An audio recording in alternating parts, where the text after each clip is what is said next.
جس سے گناہ سرزد ہوئے وہ اگر توبہ کرنا چاہتا ہے تو دو چیزیں پہلے سمجھ لیں. ایک تو سچے دل سے توبہ کرنا یعنی باز آنے کا ارادہ کر لینا، دوسری اس پر نیکیوں کی کثرت کرنا، تب جا کر کے وہ توبہ کا پھل تمہیں ملے گا. ہاں بعض جگہوں پر میں نے دیکھا ہے دیہاتوں وغیرہ میں وہ لوگ کسی لڑکے اور لڑکی کے معاملے کو دیکھتے ہیں کہ یہ غیر شادی شدہ تھے اور چلے گئے اور ساتھ میں رات بتا کر کے آئے تو ان کو پکڑ کر کے جماعت والے بٹھاتے ہیں. اسلامی سزا ہے نہیں، آپ دے نہیں سکتے.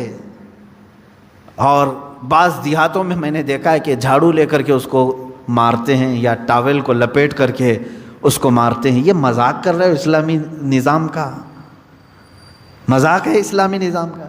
وہ تو حضرت ایوب علیہ السلام کی بیوی کے لیے اترا تھا قرآن پاک میں. حضرت ایوب علیہ السلام نے قسم کھا لی تھی اپنی بیوی کے بارے میں کہ وہ شیطان کے پاس گئی تھی، اگر میں صحیح ہو جاؤں تو تجھے 100 کوڑے ماروں گا. آپ صحیح ہو گئے، 100 کوڑے مارنے والے تھے، لیکن وہ بیوی بڑی نیک شعار تھی. اللہ نے حکم فرمایا جبرائیل امین کو، جاؤ ایک جھاڑو جس میں 100 کاڑیاں ہوں وہ ایوب کو دے دو اور کہو کہ ایک بار اس سے اپنی بیوی کو مارے، ان کی قسم پوری ہو جائے گی. یہ قرآن میں ہے.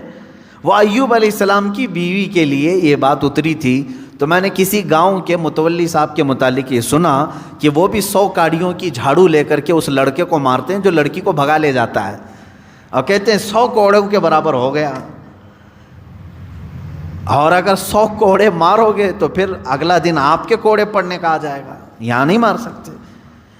یہاں صرف یہ ہے کہ سچی توبہ کی اسے تلقین کی جائے، رو رو کر کے تو توبہ کرے، اس کے بعد اپنی اصلاح کرے. اپنی اصلاح کیسے؟ نیکیوں کی کثرت کرے.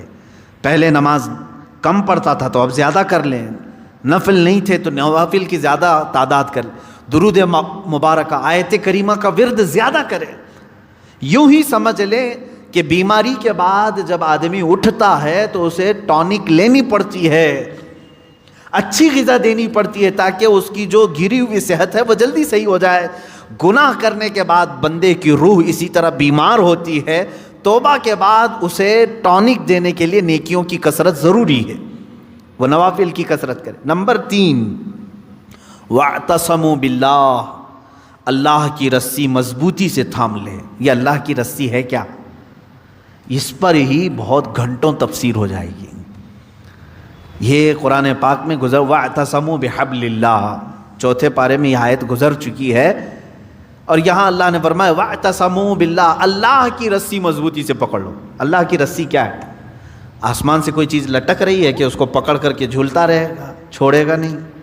اللہ کی رسی، مفسرین کے الگ الگ اقوال ہیں. قرآن پاک اللہ کی رسی ہے. اسے جو تھام لیا گویا کہ وہ اللہ کی رسی کو پکڑ لیا. رسول پاک صلی اللہ تعالیٰ علیہ وسلم کی ذات اللہ کی رسی ہے. حضور صلی اللہ علیہ وسلم کو جو تھام لیا، ان کی تعلیمات کو، وہ اللہ کی رسی کو پکڑ لیا ہے. اہل بیت اطہار جو رسول اللہ کی آل ہیں ان کو کہا گیا ہے کہ وہ اللہ کی رسی ہیں. ان کو جو تھام لیا وہ اللہ کی رسی کو پکڑ لیا. اہل اللہ جو ہیں اولیاء کاملین یہ اللہ کی رسی ہیں. ان میں سے کسی کو اس نے تھام لیا وہ اللہ کی رسی کو پکڑ لیا. تو توبہ کرنے کے بعد اور 2 چیزیں ایکسٹرا ہو گئی. ایک اصلاح، دوسرے نمبر پر اللہ کی رسی کو پکڑنا ہے. یعنی قرآن لے لو. قرآن کو لے لینے کا مطلب یہ نہیں ہے کہ پکڑ کر کے زندگی بھر رہے. قرآن کی تعلیمات پر چلے، قرآن سے لگاؤ اور محبت بڑھا لے اور اس کی تلاوت کثرت سے کرے. یہ اللہ کی رسی ہے. حضور پاک صلی اللہ علیہ وسلم سے محبت زیادہ کر لے، وہ اللہ کی رسی ہے. اور یہ ایک بات یاد رکھیں، میں آپ سے کہتا ہوں یہاں میرے پاس ایک رسی ہے، ایک اس کا سرا، ایک کونا میرے پاس ہے، ایک باہر، اور آپ نے اس رسی کو پکڑ لیا اور جب میں رسی کھینچوں تو سیدھے آپ کس کے پاس آئیں گے؟ میرے پاس آ جائیں گے، بلا تشبیہ و بلا تمثیل. اللہ نے قرآن میں فرمایا اللہ کی رسی کو پکڑ لو. یعنی اللہ رب العزت کی جو رسی ہے وہ خود خدائے قدیر و جبار کے دست قدرت میں ہے، اور اس رسی کا ایک سرا، ایک کونا دنیا میں ہے، وہ رسول پاک کی شکل میں ہے، اہل بیت اطہار کی شکل میں ہے. قرآن عظیم کی شکل میں ہے. ان کو جس نے پکڑ لیا، جب رب تبارک و تعالیٰ سارے لوگوں کو کھینچے گا تو تم وہیں جاؤ گے جہاں یہ اس رسی کا دوسرا کنارہ ہوگا. اسی کو کہتے ہیں اللہ رب العزت تک پہنچنے کے لیے اس کی رسی کو تھام لینا، یعنی اہل اللہ اولیاء کاملین سے وابستہ ہونا، قرآن پاک سے اور رسول پاک کی زندگی سے وابستہ ہونا. 3 چیزیں میں نے گنا دیا توبہ کے لیے. وَأَخْلَصُوا دِينَهُمْ لِلَّهِ، چوتھی چیز ہے اپنے دین کو اللہ کے لیے خالص کر دینا، پیورٹی والا دین. یہ وہی شادی کرنے والے لوگوں کے لیے ہے، جو شادی کے لیے دین میں آئے تو اللہ فرمانا نہیں، اللہ کے لیے دین میں آؤ، اللہ کے لیے توبہ کرو. بعض لوگوں کو دیکھا گیا کہ بھائی بہت زیادہ آوارہ گردی کرتا تھا، میں تو بیٹی نہیں دوں گا اس کو. کہا 4 لوگوں کو لے آؤ، میں توبہ کرتا ہوں. توبہ توبہ توبہ توبہ ہو گئی توبہ.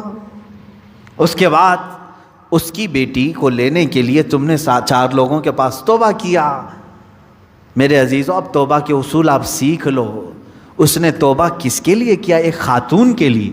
اللہ فرما رہا ہے اللہ کے لیے آ جاؤ. یہ آج تیرے نکاح میں ہے، کل پھیکی پڑ جائے گی، لیکن اللہ رب العزت تو ہمیشہ رہنے والا ہے. یہ ان لوگوں کے لیے بھی تھا جو دائرہ اسلام میں داخل ہوتے تھے.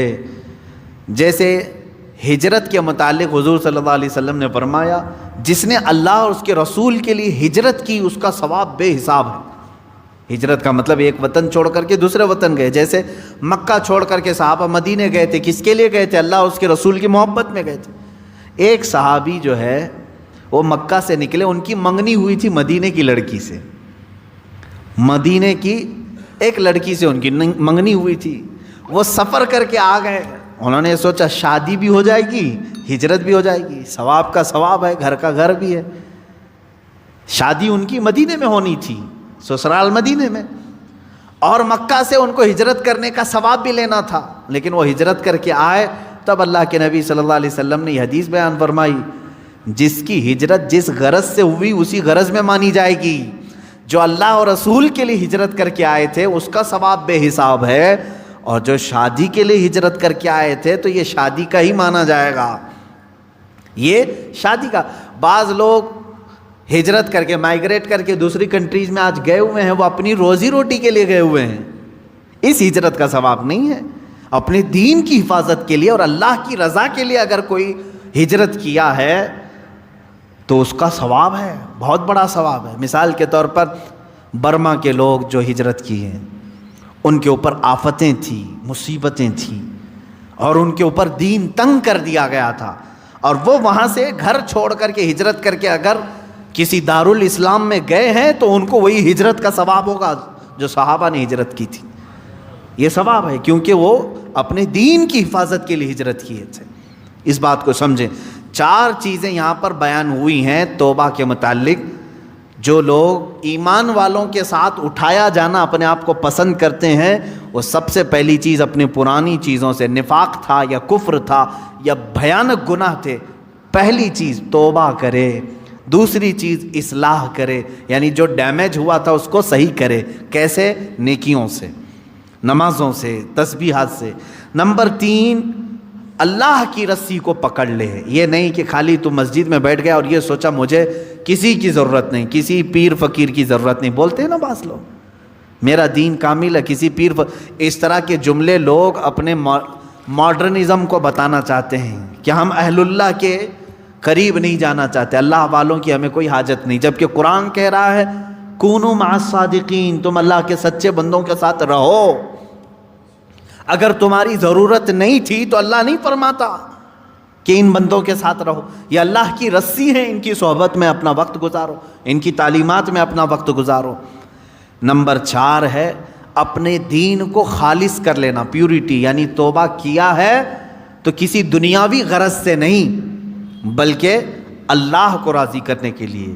بزنس کے لیے اگر کوئی داڑھی رکھ لیا، اپنا دھندا چمکانے کے لیے اگر کوئی ٹوپی پہن لیا تو نہ اس داڑھی کا اسے ثواب ہے نہ اس ٹوپی کا اسے ثواب ہے، بلکہ وہ دھوکہ دڑی میں شامل ہے. ہاں، اللہ کو راضی کرنے کے لیے اور اپنے حبیب کو راضی کرنے کے لیے کیا ہے. اللہ اس کے کاروبار میں بھی برکت دے اور اس عمل کا بھی اسے ثواب عطا کرے۔ یہ 4 چیزیں ہیں